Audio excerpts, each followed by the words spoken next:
I'm going to be talking about modern rap. The good kind of modern rap. You see my previous video, I did a video about 80s rap and what I remember and what I liked. And throughout the 90s and or 2000s, I didn't really like a lot of rap that was coming out. There's been a new wave of rap music that has been out. Some people call it conservative rap, right-wing rap, MAGA rap, political rap, whatever you want to call it. I wouldn't really call it right-wing rap. I really wouldn't call it conservative rap because there's a lot of swears in it, in specific songs. And, you know, MAGA rap, I mean, it's just kind of really stupid. I just call it good rap, which just makes sense. It's going against the woke culture. That's what is the best way to describe it. But whatever the heck you want to call it, it's stuff that I've been listening to. And you notice in the comment section, there's a lot of other people who are my age or younger and older and whatever age are listening to it and really like it and enjoy it. People said that they've never listened to rap before. But as you see in my previous video, I've listened to rap for many years, specific artists, specific times, and all that other stuff. Now, Tom MacDonald is not the first political rapper that I've gotten into or that a song that I liked. It was actually Bryson Gray. So I'm going to give a quick shout out to Bryson Gray, Tyson James, Burden, and Loza Alexander. Those guys are also really awesome, and I'm going to do a video about that stuff too sometime. Their albums and or more of modern rap and a part 2 of this like. But today I'm going to be concentrating on everybody's favorite, one of my definitely favorites, one of the best rappers of since the year 2000. That's for sure. You want to call him the best rapper, you want to call him the best white rapper. He's definitely better. He's definitely better than some overrated good one from Detroit. That's for sure.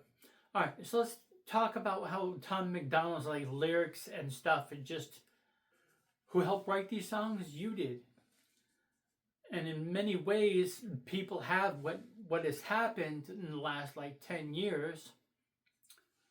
Everything that has happened, whether it's the whole woke culture thing, that's what inspired him to write a lot of the stuff. And or, you know, a lot of people can relate to it. It's like, hey, that's what I was thinking. Hey, I was thinking that way too. Yeah, that is bullshit. So he's actually one of the first, can't even call him a celebrity because he wasn't a celebrity up until several years ago. He's gotten more popular, and I don't even want to call him a celebrity, of course, that'd be stupid, but he's gotten a lot more popular throughout the last several years. He just keeps getting more popular. And it was like 3 or 4 years ago when I first heard him, and it was before Fake Woke. I forgot the name of the song specifically. A couple of videos before that. There was one I even remember watching before that, and I was just like, oh, this is kind of a non-okay one. Now, he writes a lot of cool, intelligent, smart lyrics and stuff that we could relate to. And then, of course, there's some Tom MacDonald songs that I don't really like that much. A couple of the political ones and then several of the non-political ones. And that's just it too. He's got songs like Ghosts and he's got songs like Heroes that are not political at all, but they're still good songs. And it's like, they're really good songs, and he showcases some really good, creative, intelligent songwriting skills. Like, for example, the Wild Ones CD, which I've got, and I'm going to do a whole separate review on that because that's a really interesting album. It's the BFGF, Boyfriend and Girlfriend CD that he did with Nova. In the past, he's had a lot of other friends of like different colors and different ethnicities and everything. And in the past and even in the present, you've seen some of his other videos, and his other just videos were, whether it's music ones or whether it's videos of like him talking and interacting with people. He's not a hateful person, but then there's still a lot of dummies out there that consider him hateful because he goes against the whole woke ideology thing. Because there's a bunch of horseshit. He even did an interview with Blair White, and even Blair White is in one of the videos. Who, if you don't know who Blair White is, it's a transgender woman. Was a guy, but now it's a woman. But Blair White is just another one of those other intelligent people that are part of the LGBT community, but that aren't too extreme and too woke and all that other stuff. It's such a cool, refreshing fact that he is an independent artist, and it's a combination of it's a combination of luck and skill. He got lucky how things fell into place, but then it's skill because a lot of people noticed him and noticed the good songwriting and everything. So there was definitely talent there. And of course, he did it on his own, but with the help of Nova. And if you, of course, know his whole story, it's also admirable. The good thing is, something that he's admired for, is that he did struggle.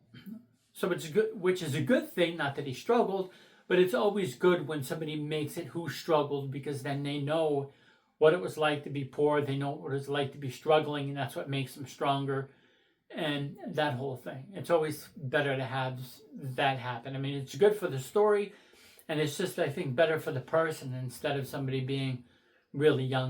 Somebody being young and growing up rich and have things handed to them all the time, it's just better to have a little bit of struggle before you really achieve success.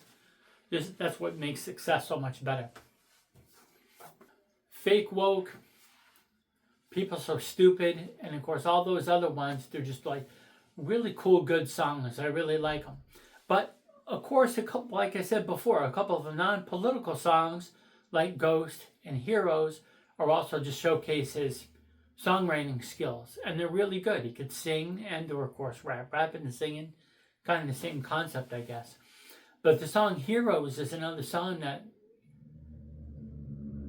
made me like really sad and unhappy, and I was like, hey, it's exactly what I was thinking too. I always thought that. These other people that are being put down because they have like shitbox jobs that they don't have in some kind of cool, really elite, high-class job, they're just working, they're just doing average work.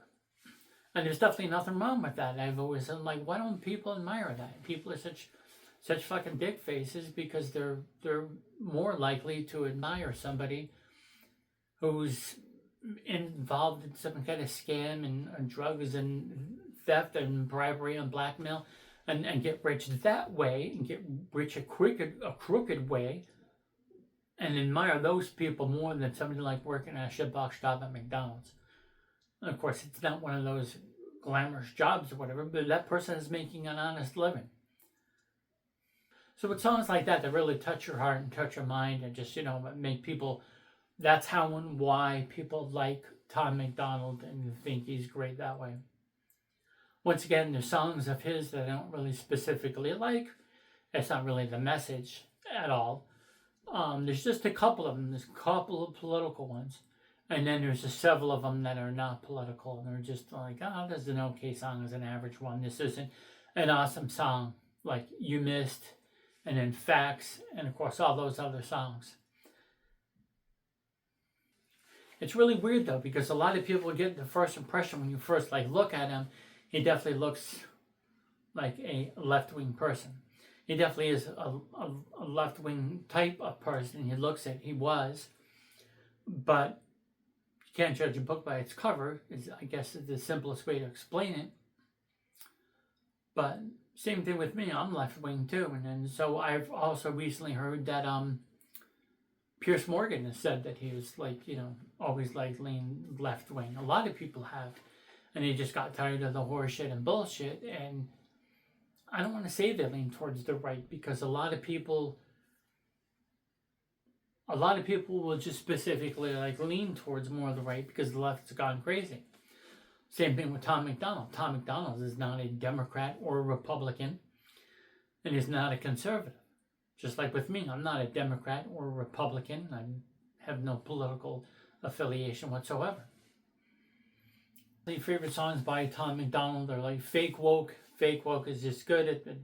The lyrics and the words just describe everything perfectly, and how some people are just fake woke because they're being woke, because it's gonna mean the relationships and their friendships and stuff like that, and doors will close for them, and it'll be a financial burden on them, even though they're already rich. Race War is a good one. Race War is another one of those songs where it's like, geez, the media and just a lot of these other dick-faced people that are just continuously going on with this stuff and just forcing and pushing this narrative. And it's just a bunch of lies and it's just not true. And they just keep pushing it. It's like they want to see the division. Those are the jackasses that are dividing the country, not these people or that specific person. Definitely American Flags with Adam. That one's definitely an awesome song. I love the lyrics to that one. I like the video. I like we're standing on the tank. That is just so cool and awesome. And just the fact that this guy is, from Canada, and, he's more proud to be an American citizen he is, than a lot of other Americans. So I think that's cool. That's the kind of foreigners that we want over here, whether they're from Mexico or Europe, and even parts of Africa, that people have come here and they're just more pro-American and they like and respect America. Those are the kind of people, regardless of the race, regardless of the religion, those are the kind of people that we want over here.